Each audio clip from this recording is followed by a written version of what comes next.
Rafah evacuation. Rafah എന്ന ഭാഗത്തെ ജനങ്ങളെ ഒഴിപ്പിക്കുക, അവിടെ യുദ്ധം ചെയ്തുകൊണ്ടിരുന്ന സൈനികരെ പുറത്തു പോകാൻ പറയുക, അവിടെയുള്ള ജനങ്ങളെ സഹായിക്കാനായി പല സംഘടനകളിൽപ്പെട്ടവരുണ്ടായിരുന്നല്ലോ, അവരെ പുറത്തു പോകാൻ പറയുക. ഇങ്ങനെയുള്ള ഒരു തരത്തിലുള്ള ഇവാക്യുവേഷന് വേണ്ടിയും ഇതുവരെ ആരും പ്ലാൻ ചെയ്തിട്ടില്ല എന്ന വിവരം കേൾക്കുന്നവരെ വിഷമത്തിലാക്കുന്നുണ്ട്. അവിടെ നിന്നും നല്ല വാർത്തകളൊന്നും തന്നെ പുറത്തു വരുന്നില്ല. ഇത്ര പേർ കൊല്ലപ്പെട്ടു അല്ലെങ്കിൽ ഇത്ര പേർക്ക് തീവ്രമായി പരിക്കേറ്റിട്ടുണ്ട് എന്ന വാർത്ത മാത്രമാണ് പുറത്തു വരുന്നത്. ഇതെല്ലാം അവസാനിപ്പിക്കാൻ എന്താണ് മാർഗം? ആഗോളതലത്തിൽ എല്ലാ രാജ്യങ്ങളും ചേർന്ന് ഇസ്രയേലിനെതിരെ പ്രഷർ ബിൽഡ് ചെയ്യണം. അങ്ങനെ ഏത് രാജ്യം ഇസ്രയേലിനെതിരെ പ്രഷർ ബിൽഡ് ചെയ്യാൻ എത്തും? ആദ്യമായി സൗത്ത് ആഫ്രിക്ക അതിന് മുന്നോട്ടിറങ്ങി. സൗത്ത് ആഫ്രിക്ക ഈ ചെയ്തത് അമേരിക്കയ്ക്ക് എതിരായിട്ടുള്ള കാര്യമാണോ? വീണ്ടും അമേരിക്ക ഇസ്രയേലിന് വേണ്ടി ഫണ്ട് കൊടുക്കാൻ പോകുന്നു എന്ന് പറഞ്ഞിരിക്കുന്നു. അമേരിക്ക, ഈജിപ്ത്, ഖത്തർ എന്നീ രാജ്യങ്ങൾ ചർച്ചയിൽ ഏർപ്പെടാൻ പോകുന്നു എന്ന് പറയപ്പെടുന്നു. ഇങ്ങനെയുള്ള ഇസ്രയേൽ ഗാസ പ്രശ്നത്തിന്റെ അപ്ഡേറ്റ്സ് ആണ് ഈ ഒരു വീഡിയോയിലൂടെ അറിയാൻ പോകുന്നത്. വീഡിയോയിലേക്ക് പോകുന്നതിന് മുമ്പ് ഇതുവരെ ചാനൽ സബ്സ്ക്രൈബ് ചെയ്യാതെയാണ് കാണുന്നതെങ്കിൽ ചാനൽ ഒന്ന് സബ്സ്ക്രൈബ് ചെയ്യുക.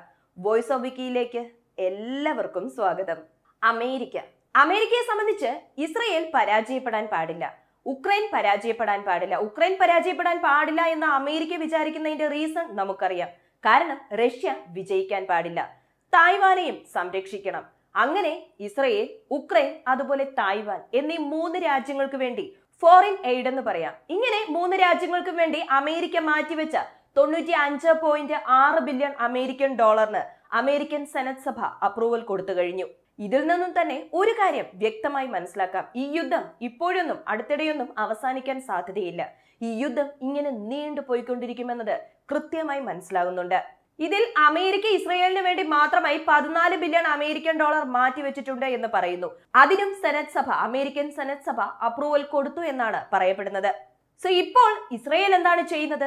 റാഫ റീജിയണിൽ ഇസ്രയേൽ അവിടെയുള്ള ജനങ്ങൾക്കെതിരെ ആക്രമണം നടത്തിക്കൊണ്ടിരിക്കുന്നു. ഹമാസിനെതിരെ എന്നാണ് പറയുന്നതും. ഇതിന് ആഗോളതലത്തിൽ എതിർപ്പുയരുന്നുണ്ട്. ഏത് വാർത്താ മാധ്യമം എടുത്ത് നോക്കിയാലും ശരി, ജർമ്മനി ആയിക്കോട്ടെ, ഫ്രാൻസ് ആയിക്കോട്ടെ, UK, US എന്ന് പറയുമ്പോൾ അമേരിക്കയിലെ ജോ ബൈഡൻ അല്ല, അവിടെയുള്ള ജനങ്ങൾ, യൂറോപ്പ് യൂണിയൻ രാജ്യങ്ങൾ, അതുപോലെ സൗത്ത് ആഫ്രിക്ക, എല്ലാവരും പറയുന്നത് എന്താണെന്ന് വെച്ചാൽ റാഫയിൽ ഇപ്പോൾ ഇസ്രയേൽ നടത്തുന്ന ഈ ഒരു ആക്രമണം അത്ര ശരിയല്ല, മനുഷ്യത്വമില്ലാത്ത പ്രവൃത്തിയാണ് ഇസ്രയേൽ ചെയ്തുകൊണ്ടിരിക്കുന്നത്.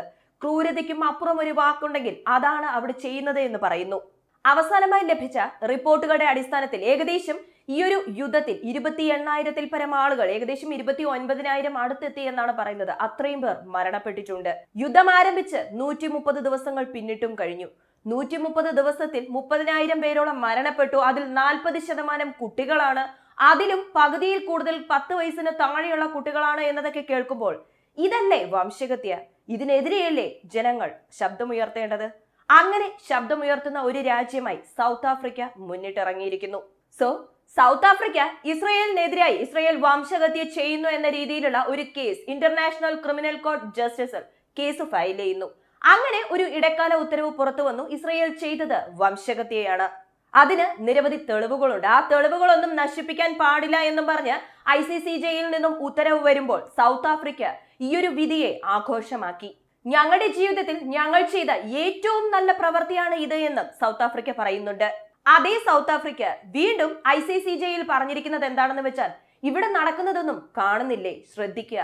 ഏതെങ്കിലും രാജ്യം അല്ലെങ്കിൽ സംഘടന, എത്ര ജനങ്ങളാണ് കൊല്ലപ്പെടുന്നത്? റാഫേൽ നടക്കുന്ന ഈ ഒരു ആക്രമണത്തിനെതിരെ ഏതെങ്കിലും സംഘടന അല്ലെങ്കിൽ രാജ്യങ്ങൾ ശബ്ദമുയർത്തുക, ആരെങ്കിലും ഇതൊന്ന് അവസാനിപ്പിക്കാനായി പ്രഷർ ചെയ്യുക എന്ന് പറഞ്ഞ് സൗത്ത് ആഫ്രിക്ക അവരുടെ ശബ്ദമുയർത്തിയിരിക്കുന്നു. എന്നാൽ ഏതെങ്കിലും ഒരു രാജ്യം ഇസ്രയേലിനെതിരെ ശബ്ദമുയർത്തിയാൽ മതിയോ, അവർക്കെതിരെ എന്തെങ്കിലും പറഞ്ഞാൽ മതിയോ എന്ന് നോക്കുകയാണെങ്കിൽ തീർച്ചയായും അതുകൊണ്ടൊന്നും ഒരു സാധ്യതയും ഇല്ല. ഈ യുദ്ധം അവസാനിക്കാനായിട്ട് യാതൊരു മാർഗവും കാണുന്നില്ല.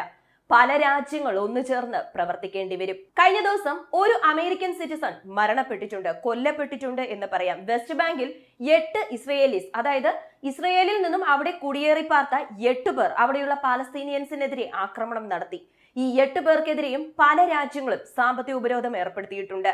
അങ്ങനെ ഈ ഇസ്രയേലീസ് ആക്രമണം നടത്തുന്ന സമയത്ത് അവിടെ പാലസ്തീനിയൻസിനെതിരെയുള്ള ആക്രമണം നടത്തുമ്പോൾ ഒരു അമേരിക്കൻ സിറ്റിസൺ ഉണ്ടായിരുന്നുവെന്നും അദ്ദേഹം മരണപ്പെട്ടു എന്ന വാർത്തയും അമേരിക്കൻ വാർത്താ മാധ്യമങ്ങൾ തന്നെ പുറത്തുവിട്ടു. പക്ഷേ ആരാണ് കൊല്ലപ്പെട്ടത്? എന്തിനു വേണ്ടിയാണ് വെസ്റ്റ് ബാങ്കിലേക്ക് പോയത്? ഇതെല്ലാം ഇപ്പോഴും നിഗൂഢത തന്നെയാണ്. ഈജിപ്തിൽ വെച്ച് ഒരു മീറ്റിംഗ് നടക്കുന്നു എന്നത് നമുക്കറിയാം. അതിലും പ്രത്യേകിച്ച് ഇസ്രയേലിലെ വളരെ പ്രധാനപ്പെട്ടവർ, ഇന്റലിജൻസ് ഓഫീസേഴ്സ് ഉൾപ്പെടെ പല പ്രധാനികളും ഈജിപ്തിലേക്ക് പോയിരിക്കുന്നു എന്നത് നമ്മൾ കണ്ടതാണ്. CIA ഈജിപ്തിലേക്ക് ഇന്നലെ പോയിരിക്കുന്നു. അവിടെ വളരെ വലിയൊരു ഹൈ ലെവൽ മീറ്റിംഗ് തന്നെ നടക്കുന്നു എന്ന് പറയാം. ആ മീറ്റിംഗിന്റെ അല്ലെങ്കിൽ ആ യോഗത്തിന്റെ റിസൾട്ട് വരുന്ന സമയത്ത് ഈ യുദ്ധം ഇനിയും എത്ര നാൾ നീണ്ടുപോകും, ഉടനെ അവസാനിക്കാൻ എന്തെങ്കിലും സാധ്യതയുണ്ടോ എന്നൊക്കെ അറിയാൻ പറ്റും.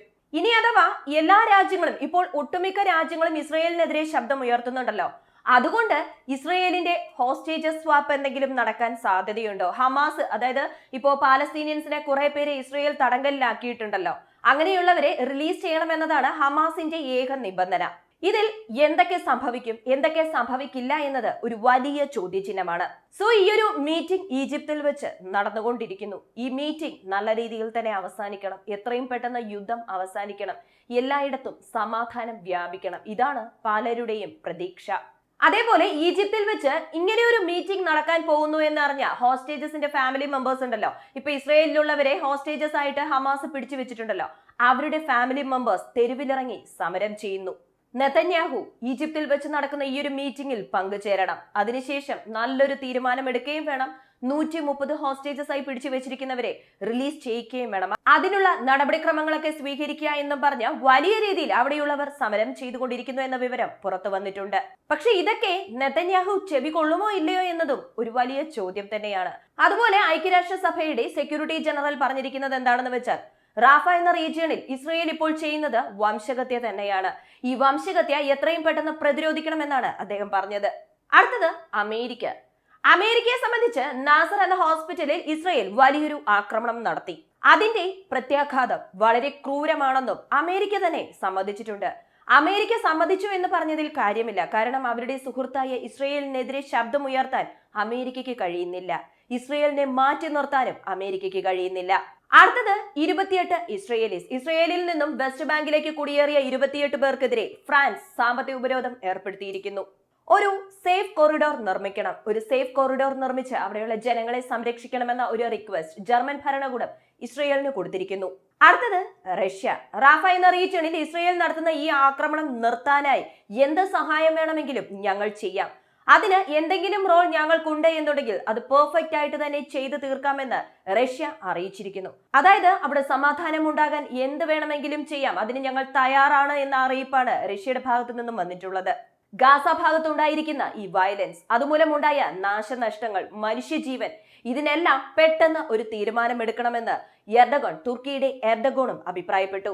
ലെബനനിൽ നിന്നും ഇസ്രയേലിലേക്ക് ഒരു റോക്കറ്റ് വന്നിട്ടുണ്ടായിരുന്നു, അതുമൂലം 2 പേർക്ക് പരിക്കേറ്റിട്ടുണ്ട് എന്ന വിവരം ഇസ്രയേൽ പുറത്തുവിട്ടു. ഗാസ ഭാഗത്ത് മരണപ്പെട്ടവരുടെ എണ്ണം 28,473 ഉയർന്നിട്ടുണ്ട് എന്നും കഴിഞ്ഞ 24 മണിക്കൂറിൽ 12 ഹമാസിനെ ഞങ്ങൾ കൊന്നിട്ടുണ്ട് എന്ന വിവരവും IDF പുറത്തുവിട്ടു. ഇനിയും നിരവധി പേരെ വേട്ടയാടാൻ ഞങ്ങൾ തയ്യാറായിട്ടാണ് ഉള്ളത് എന്ന് ഇസ്രയേൽ IDF പറയുന്നു.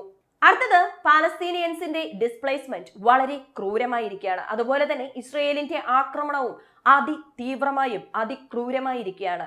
ഇത് പെട്ടെന്ന് തന്നെ അവസാനിപ്പിക്കാൻ അമേരിക്ക മുൻകൈ എടുക്കണം, അമേരിക്ക ശ്രമിക്കണമെന്ന റിക്വസ്റ്റ് അറബ് ലീഗിന്റെ ചീഫ് അമേരിക്കയ്ക്ക് കൊടുത്തിരിക്കുന്നു. ചൈനയും റാഫ ഭാഗത്ത്, ഗാസ ഭാഗത്ത് നടക്കുന്ന ഈ ഒരു ആക്രമണത്തിനെ അവസാനിപ്പിക്കണമെന്ന ഒരു റിക്വസ്റ്റ് കൊടുത്തിട്ടുണ്ട്.